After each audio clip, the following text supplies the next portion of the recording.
Hello friends, welcome to my YouTube channel. ఈరోజు మనం అయితే కియా సెల్టాస్ని అయితే రివ్యూ చేయబోతున్నాము. ఇదైతే మన కారే అనమాట. అంటే సారీ మన కార్ కాదు, మా ఫ్రెండ్ వాళ్ళ కార్ అనమాట ఇది.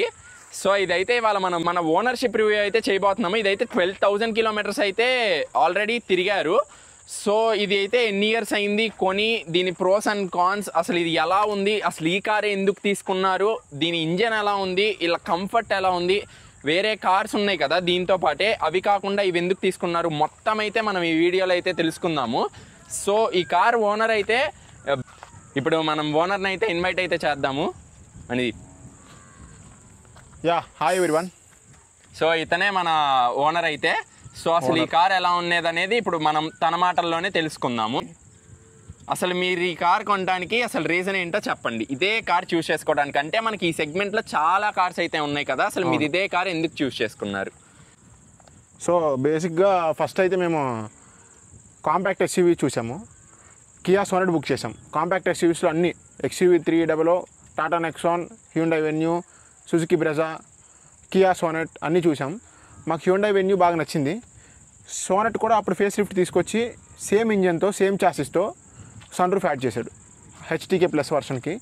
సో అది బుక్ చేసాం అనమాట. టెస్ట్ రైడ్ చేసిన తర్వాత అది బుక్ చేసాము. అది ఆన్ టైం డెలివరీ ఇస్తానన్నారు కానీ మాకు కావాల్సిన డేట్కి డెలివరీ ఇవ్వలేదు.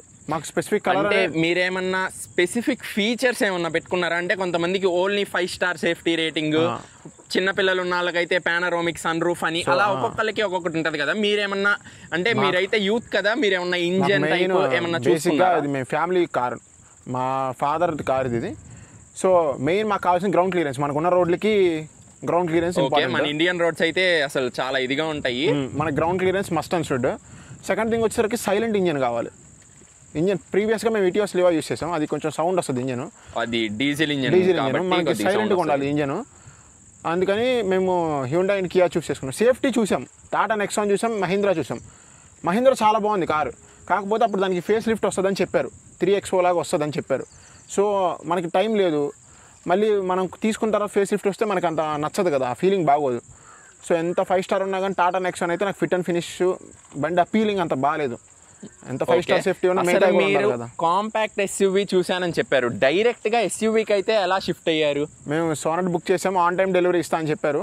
1 మంత్ ముందే బుక్ చేసాము. మాకు ఒక స్పెసిఫిక్ డేట్ ఉంటుంది, ఆ డేట్ దాటి మేము పోలేం. బట్ వాళ్ళు లేట్ చేసేసరికి ఇంకా ఇది ఒకటే దొరికింది మాకు అవైలబిలిటీ. వైట్ కలర్లో సెల్టాస్ రెడీగా ఉంది సార్ అన్నారు. సరే ఇంకా అప్గ్రేడ్ చేసేద్దాం అంటే, ఆ ముందు కూడా చూసాం సెల్టాస్ ఎలివేట్ అయింది చూసాం. అప్పుడు ఓవర్ బడ్జెట్ అవుతుందిలే, ఇది సరిపోయిద్దని కాంపాక్ట్ ఎస్యూవీకి వెళ్దాం అనుకుని బుక్ చేసాం. బట్ సర్లే ఇంకా ఎలాగో కుదిరింది, ఇది కూడా కుదిరింది కదా మూమెంట్ అనేసి సెల్టాస్కి వెళ్ళిపోయాం. ఓకే, ఇప్పుడు మీరు దీంట్లో 12,000 కిలోమీటర్స్ అయితే తిరిగారు కదా, మీకు దీంట్లో బాగా నచ్చిన ఫీచర్స్ ఏవి, అసలు డ్రైవింగ్ ఎక్స్పీరియన్స్ మీలో ఉన్న ప్రోస్ అనేది ఏంటో చెప్పండి. ఫస్ట్ ఆఫ్ ఆల్ ఈ వెహికల్ స్మూత్నెస్, ఇంజన్ స్మూత్నెస్ చాలా బాగుంటుంది, ఇంజన్ రిఫైన్మెంట్ కానీ అన్నీ బాగుంటాయి. సెకండ్ థింగ్ దీని కంఫర్ట్, నీకు లోపల సీట్లో కూర్చోగానే డ్రైవర్ సీట్లో బానెట్ వ్యూ మొత్తం కనిపించి ఒక మంచి ఎస్యూవీ అపీల్ వస్తుంది. అండ్ నెక్స్ట్ దీనిలో ఫీచర్స్, ఇన్ఫోటైన్మెంట్ సిస్టంలో ఇచ్చిన ఫీచర్స్ కానీ, దీని కెమెరా క్వాలిటీ కానీ ఇవన్నీ చాలా బాగున్నాయి అనమాట. మీకు ఫస్ట్ సర్వీస్ అప్పుడు అసలు సర్వీస్ కాస్ట్ ఎంత అయింది, అసలు మీకు ఫస్ట్ షోరూంలోకి వెళ్ళంగానే కొనేటప్పుడు మీకు అసలుకి వాళ్ళ షోరూమ్ వాళ్ళ రిసీవింగ్ కానీ, అంటే ఈ మధ్య బాగా టాటా వాళ్ళు రిసీవింగ్స్ అవన్నీ షోరూమ్ మీద బాగా ఇంపాక్ట్ చూపిస్తున్నాయి కదా, అసలు మీకు కియా వాళ్ళ రిసీవింగ్ కానీ అవన్నీ ఎలా అనిపించినాయి? నేను వెళ్ళిన అన్ని షోరూమ్స్లో, నేను విజయవాడ, గుంటూరు షోరూమ్స్కి వెళ్ళా, అన్నింటిలో నాకు బాగా నచ్చింది కియా రిసీవింగ్. మేము సోనెట్ బుక్ చేద్దామని వెళ్ళినప్పుడు పిలిచి కూర్చోబెట్టి టీ కాఫీ ఇప్పించి, వాటర్ బాటిల్స్ ఇప్పించి, మొత్తం నీట్గా ఎక్స్ప్లెయిన్ చేసి, టెస్ట్ డ్రైవ్ అడిగితే అరేంజ్ చేసి వెహికల్.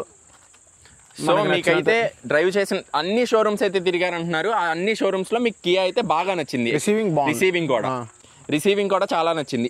మనకి ఫస్ట్ 2 సర్వీసెస్ అయితే అయిపోయి ఉంటాయి 12,000 కిలోమీటర్స్ అంటే. మీకు ఫస్ట్ సర్వీస్ కి అసలు మీకు బిల్ అయితే ఎంత వచ్చింది, అసలు ఏమేమి అయితే చేంజ్ చేశారు ఏంటో చెప్పండి. ఫస్ట్ 1000 కిలోమీటర్స్కి జనరల్ చెకప్ జరిగింది, దానికి బిల్ ఏం లేదు, ఫ్రీ ఆఫ్ కాస్ట్ ఉన్నది, జస్ట్ జనరల్ చెకప్ చేశారు అంతే 1000 కిలోమీటర్స్కి. మన 10,000 కిలోమీటర్స్కి ఫస్ట్ సర్వీస్ అయిందనమాట. అది వచ్చేసరికి 5,500 అయింది బిల్లు. లేబర్ ఏమి ఉండదు కాబట్టి 5,500 అయింది. దానిలో ఏసీ ఫిల్టర్ 5,500 అంటే మనకైతే మినిమల్ బిల్ అయినట్టే. సో మీకేమన్నా ఈ 10,000 కిలోమీటర్స్లో ఏమన్నా డిస్క్ ప్యాడ్ సరిగిపోవడం కానీ అలాంటివి ఏమన్నా ఫేస్ చేశారా? 10,000 కిలోమీటర్స్కి ప్రాబ్లమ్స్ అయితే ఏం లేవు, మీకు ఏమి వారంటీస్లో క్లెయిమ్ చేయడం కానీ ఎటువంటి ఇష్యూస్ అయితే రాలేదు కార్తో అయితే? ఏం లేదు.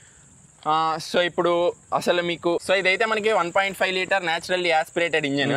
దీంట్లో మనకి డీజిల్ వేరియంట్ ఉంది, ఇంకా టర్బో పెట్రోల్ ఇంజిన్ అయితే కూడా ఉంది. అంటే మీ బడ్జెట్ సెక్టార్లో టర్బో పెట్రోల్ ఇంజిన్ వద్దనుకున్నారా లేకపోతే ఏంటి? బేసిక్గా ఇది వచ్చే ప్రైస్ దీనికన్నా ఇంకొక 1.5 lakh పెడితే HTX వస్తుంది టర్బో పెట్రోల్. ఇది సరిపోయింది. ఎందుకంటే దీనిలో కావాల్సిన ఫీచర్స్ అన్నీ వస్తున్నాయి. నాకు కావాల్సిన ఫీచర్స్ క్రూజ్ కంట్రోల్ ఒకటి ఇంపార్టెంట్, నెక్స్ట్ అలాయ్ వీల్స్ కావాలి, నెక్స్ట్ వచ్చేసి లోపల యాపిల్ కార్ప్లే, ఆండ్రాయిడ్ ఆటో. ఇవి నాకు మెయిన్ కావాల్సిన ఫీచర్స్. ఇంకా సన్ రూఫ్ కూడా ఉంటే బాగుండేది, బట్ పర్సనల్గా మా ఫాదర్కి సన్ రూఫ్ అసలు ఇంట్రెస్ట్ లేదు. మేము సోనెట్ బుక్ చేసినప్పుడు దానికి సన్ రూఫ్ ఉంది. మా ఫాదర్ వచ్చి దానికి సన్ రూఫ్ లేని వర్షన్ అవైలబుల్ ఉండిద్దా లేదని కూడా అడిగారు. సో మా ఫాదర్ పర్సనల్గా సన్ రూఫ్ ఇస్తాం. మీ ఫాదర్ పాయింట్ ఆఫ్ వ్యూలో, మీ పాయింట్ ఆఫ్ వ్యూలో రెండింటికి కలిసిన కార్ అయితే ఇది అనమాట మీకు. సో ఇప్పుడు 12,000 కిలోమీటర్స్ అయితే అయిపోయింది కదా, ఇప్పుడు మనం ఒకసారి డ్రైవింగ్ ఎక్స్పీరియన్స్ అయితే చేసి చూద్దామా? రైట్. సో దీంట్లో అయితే మెయిన్ కీ ఫీచర్స్ అయితే కొన్ని ఉంటాయి కదా, ఒకసారి ఎక్స్ప్లెయిన్ చేసేస్తారా? దీని కీలోనే ఫీచర్స్ ఎక్కువ ఉంటాయి. కీ ఫీచర్స్ దీనిలో కీలో ఉంటాయి. ఓకే. ఫస్ట్ది వెహికల్ స్టార్ట్ చేసేది రిమోట్ స్టార్ట్ బటన్ ఉంటుంది. నెక్స్ట్ వచ్చేసి అసలు అది మీకు యూజ్ అవుతుందా? ఇప్పుడు అన్ని కార్స్లో అయితే ఇస్తున్నారు కదా, అసలు మీరు ఎప్పుడన్నా వాడారా దాన్ని? గుర్తొచ్చినప్పుడు వాడా. ఇంకేమున్నాయి కీలో features? Direct boot open buttons అలాంటివి ఏమన్నా ఉన్నాయా? బూట్ ఓపెనింగ్ బటన్ ఉంది, అంటే బూట్ పైకి లిఫ్ట్ అవ్వదు, అన్లాక్ అయ్యింది బూట్. ఓకే, దీంట్లో టాప్ ఎండ్ వర్షన్స్ లో అయితే వస్తుంది. టాప్ ఎండ్ లో కూడా బూట్ అన్లాక్ అయ్యింది అంతే. బూట్ అన్లాక్ అయ్యింది అంతే, లిఫ్ట్ అవే వర్షన్స్ అయితే ఏమీ లేవు. సో ఒకసారి మనకి నైట్ టైం కూడా DRLC వీటి గురించి ఒక్కసారి ఇది ఒకటి చెప్తారా? ఇవి మనకి ఈ మోడల్ లో అయితే ఏమేమి వస్తాయి, టాప్ ఎండ్ లో అయితే ఏమేమి చేంజ్ అవుతాయి అంటే చూసే ఉంటారు కాబట్టి. 2025 లో అప్డేట్ చేశారు వర్షన్స్. ఓకే, ఇది 2024 సంబంధించి నేను చెప్తున్నా. 2024 లో ఎప్పుడు కొన్నారు ఇది వెహికల్? ఏ మంత్ లో కొన్నారు? మార్చ్ లో కొన్నారు. ఓకే. సో మనకి ఈ వచ్చేసరికి స్టార్ మ్యాప్ DRLs అంటారు అనమాట, ఈ వైట్ కలర్. దీనికి ప్రొజెక్టర్, హాలోజన్ ప్రొజెక్టర్స్ ఇచ్చారు, ఫాగ్ ల్యాంప్స్ ఇచ్చారు, అండ్ బల్బ్స్ వస్తాయి, టర్న్ ఇండికేటర్స్ అన్నీ కూడా. అండ్ ఇంటీరియర్లో 8 inch వైర్లెస్ సిస్టమ్ ఇచ్చారు. Wireless Android auto and Apple CarPlay వస్తుంది. ఈ వీల్స్ ఎన్ని ఇంచెస్ అయితే వచ్చినాయి మీకు? 16 inches అలాయ్స్. 16 inch అలాయ్స్ అయితే వచ్చినాయి. టాప్ ఎండ్ అయితే వద్దనుకొని తీసుకోలేదు? వద్దనుకున్నాను కాదు, అంత అవసరం లేదు. ఓకే, దానికోసం అప్గ్రేడ్ అవ్వాల్సినంత నెసెసరీ అయితే మీకు రాలేదు. సో ఈ వేరియంట్ అయితే మీకు కావాల్సిన HTK తీసుకోవచ్చు, కాకపోతే దానికి రియర్ వైపర్ రాదు, అలాయ్ వీల్స్ రావు, DRLs రావు అప్పుడున్న మోడల్కి. సో ఇవన్నీ వస్తున్నాయి, క్రూజ్ కంట్రోల్ రాదు, ఇవన్నీ వస్తున్నాయి కాబట్టి ఇది బెటర్, అంటే పర్ఫెక్ట్ మోడల్. పర్ఫెక్ట్ మోడల్ అయితే ఇది అనిపించింది. సో ఒకసారి మనం అయితే డ్రైవింగ్ ఎక్స్పీరియన్స్ అయితే చూసుకుందామా? షూర్. ఇప్పుడు మన డ్రైవింగ్ ఎక్స్పీరియన్స్ అయితే షేర్ చేసుకుందాము. ఇదైతే మైలేజ్ అయితే ఎంత పరంగా ఇస్తుందని, మీరు ఇప్పుడు 12,000 కిలోమీటర్స్ అయితే డ్రైవ్ చేశారు కదా, అవును, మైలేజ్ అయితే ఎంత ఇస్తుంది? మైలేజ్ వచ్చేసరికి దీనికి కొంచెం డ్రాబ్యాక్ ఉంది. సిటీలో మనం జెంటిల్గా నడపాలంటే ఎక్కువ యాక్సిలరేటర్ ఇవ్వకుండా హార్డ్ లైక్ లైట్ ఫుట్ నడిపితే కనుక మీకు ఒక 12 అలా వస్తుంది. హైవే మీద అయితే మీరు వెళ్ళే స్పీడ్ బట్టి 85 people, నేను హైదరాబాద్ వెళ్ళినప్పుడు మైలేజ్ టెస్ట్ చేశాను, 85 స్పీడ్లో విత్ 5 people వెళ్తున్నప్పుడు ఫుల్ లోడ్ మైలేజ్ వచ్చేసరికి 19.5 వచ్చింది.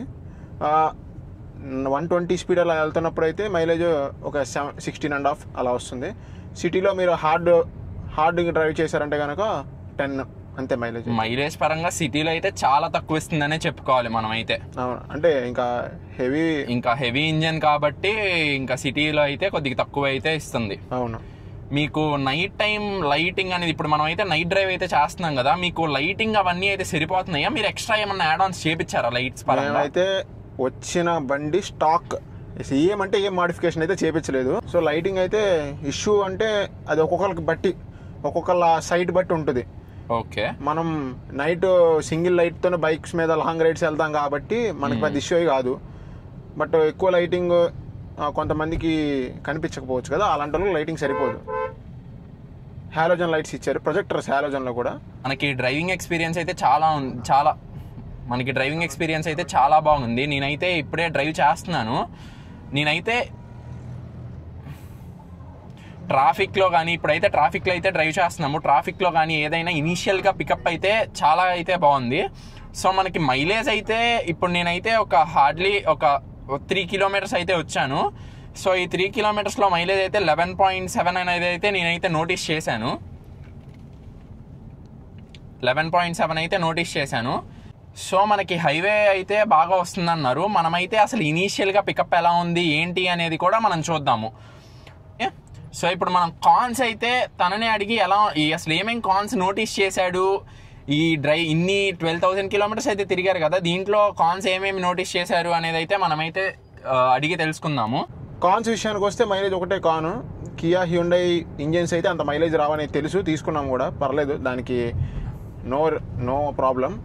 ఇంకొకటి కాన్స్ అంటే ఈ వర్షన్కి వెనకమాల సీట్కి వాళ్ళు ఫిక్స్డ్ హెడ్ రెస్ట్ ఇచ్చారు, అలా కాకుండా అవి అడ్జస్టబుల్ హెడ్ రెస్ట్ ఇచ్చుంటే బాగుండేది అనిపించింది.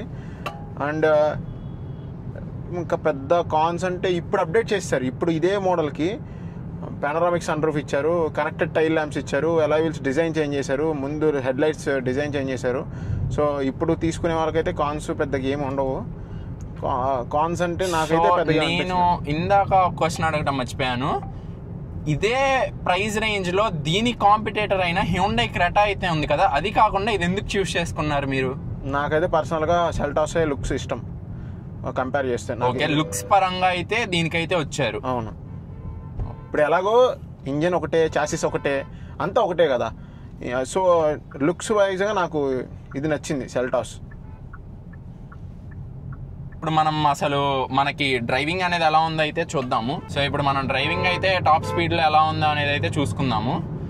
ఇక్కడ ఈ రోడ్స్లో అయితే, మా రోడ్స్లో అయితే ఎక్కువ స్పీడ్స్ అయితే చేయలేము, నేను జస్ట్ మేము వెళ్ళే స్పీడ్లో ఎంతవరకు అయితే ఎలాగైతే ఉందో అక్కడ వరకు అయితే చెప్తాను.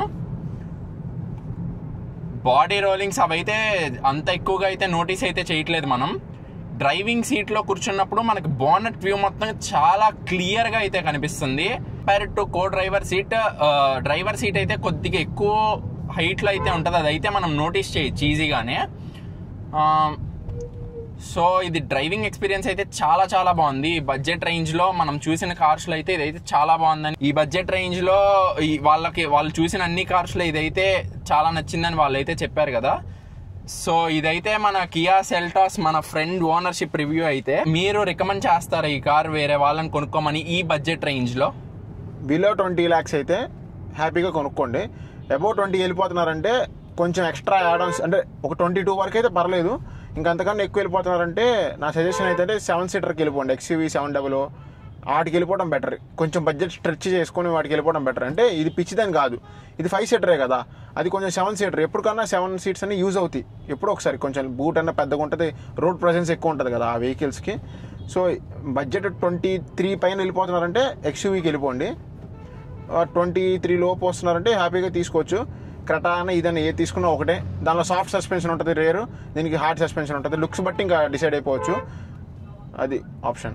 ఇంకా టైగూన్ అండ్ కుషాక్ ఈ రెండు ఏంటంటే వెహికల్స్ చూడటానికి SUVs టైప్లో అయితే ఉండవు, క్రాస్ ఓవర్స్ కొంచెం అంత అపీల్గా ఉండవు. ఆ వెహికల్లో కూర్చొని చూస్తే మనకి బానెట్ కూడా కనిపించదు అనమాట, హ్యాచ్ బ్యాక్లో కూర్చున్నట్టు ఉంటుంది. వాటి డ్రైవింగ్ ఫీల్ బాగుంటుంది అంటారు, కాదన్ను. బట్ ఎవరికైతే ఫీచర్స్ కావాలి, ఇంజన్ స్మూత్నెస్ కావాలి, రోడ్ ప్రెజెన్స్ కావాలనుకుంటే ఈ వెహికల్కి వచ్చేయచ్చు. సో ఇదైతే మన ఫ్రెండ్ మందీప్ చెప్పిన రివ్యూ ప్రకారంగా ఇలాగైతే ఉంది. సో ఈ బడ్జెట్ రేంజ్లో మీకు కావాలి అనుకుంటే ఈ కార్ అయితే తీసుకోవచ్చు మీరు. Thank you all, like, share and subscribe.